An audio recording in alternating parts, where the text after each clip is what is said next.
Pai do Senhor, meus irmãos, como vai? Mais uma vez estamos aqui. Hoje com o terceiro trimestre, na lição nova aqui, né? Tá chegando agora. É o plano de Deus, a lição trabalha o plano de Deus para Israel. Em meio à infidelidade da nação. Tá certo? Vamos trabalhar as correções e os ensinamentos divinos no período dos reis de Israel. A época que Israel foi governado por reis, tá certo? Então, a primeira lição é a ascensão de Salomão e a construção do templo, tá certo? O texto bíblico básico, isto é, o texto áureo da lição, e não podia ter-se em pé os sacerdotes para ministrar por causa da nuvem, tá certo? Porque a glória do Senhor encheira a casa do Senhor. 1 Reis 8:11. A verdade prática diz assim: o pedido de Salomão, feito por Salomão a Deus, aponta para a maturidade espiritual que Deus deseja para seus filhos, né? Isso nos dá uma lição de que devemos ter até maturidade para pedir a Deus as coisas. A lição, a leitura bíblica em classe, nós temos 1 Reis 4:29 a 34, capítulo 6 de 1 Reis, versículo 1, e depois o 11 a 14. O versículo 29 diz assim: e deu Deus a Salomão sabedoria e muitíssimo entendimento, e largueza de coração, como a areia que está na praia do mar. E era a sabedoria de Salomão maior do que a sabedoria de todos os do Oriente, e do que toda a sabedoria dos egípcios. Foi o homem mais sábio da época, né? No Antigo Testamento, ele é destacado assim. O primeiro ponto da lição fala sobre essa sabedoria, a sabedoria de Salomão, tá certo? Onde até para ter sabedoria precisa ter sabedoria. E ele teve.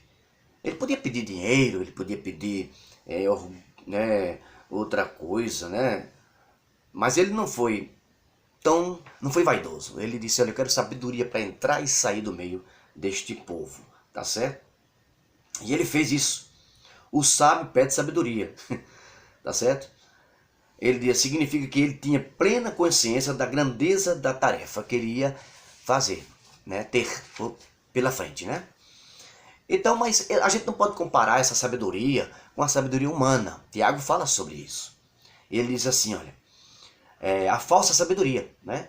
Que é de sentimentos faccioso. Essa sabedoria não vem de Deus, mas é terrena, animal e diabólica. Tiago 3:15.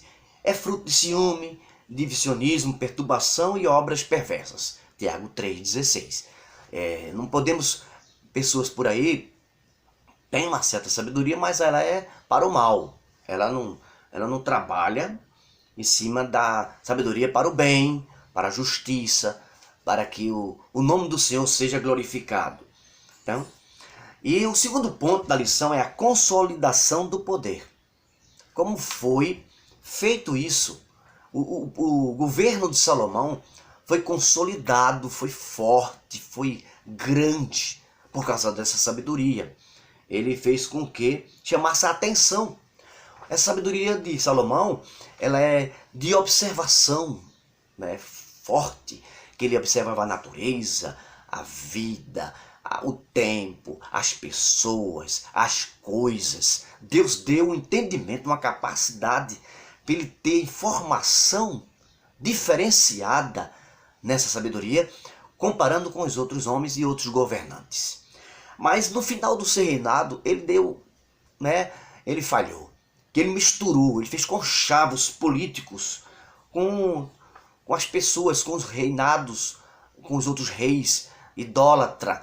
Ele misturou a parte religiosa, espiritual, com a parte política. E aí fez com que a idolatria de outros deuses ficasse misturado com o único Deus verdadeiro. Não podemos misturar política e religião. Não podemos ter mistura, né? Fazer conchavos políticos. Não.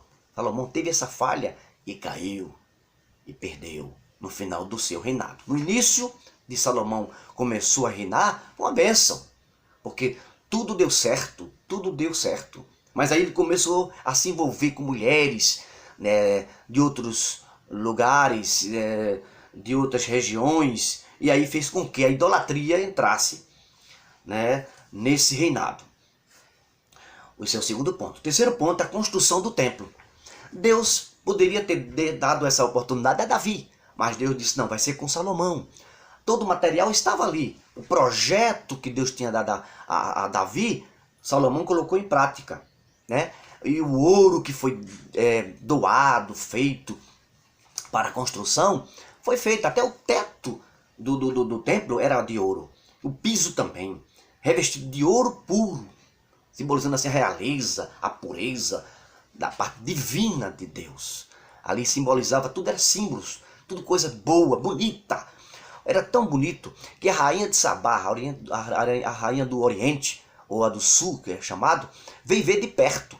O comentário chegou lá, dessa sabedoria, desse conhecimento, dessas construções, dessas coisas, dessas criatividades da época, né? Que não tinha homem mais sábio do que ele naquele reinado, naquele tempo. Então ela veio de ver de perto, ela disse, me contaram somente a metade. E eu vim ver de perto, que era outra observadora também. Mas aí, Deus tinha dado tudo a Salomão, né? E na inauguração do templo, Deus se fez presente, né? Deus respondeu a Salomão na inauguração do templo, em 2 Crônicas 7, 1 a 3. Desta vez, além da glória, desceu também fogo do céu e consumiu o holocausto e o sacrifício. A alegria da presença de Deus fizeram Salomão preferir uma das mais belas orações que está na Bíblia, que é em 1 Reis 8, 22 a 53. Né? Deus inspirou Salomão na oração. Na verdade, era um homem inspirado por Deus. Mas aí é a parte boa de Salomão. Mas aí, quando ele começou a colocar no coração o orgulho, né, a ganância, e começou a fazer com que ele se relacionasse com essas mulheres, né, idólatra também.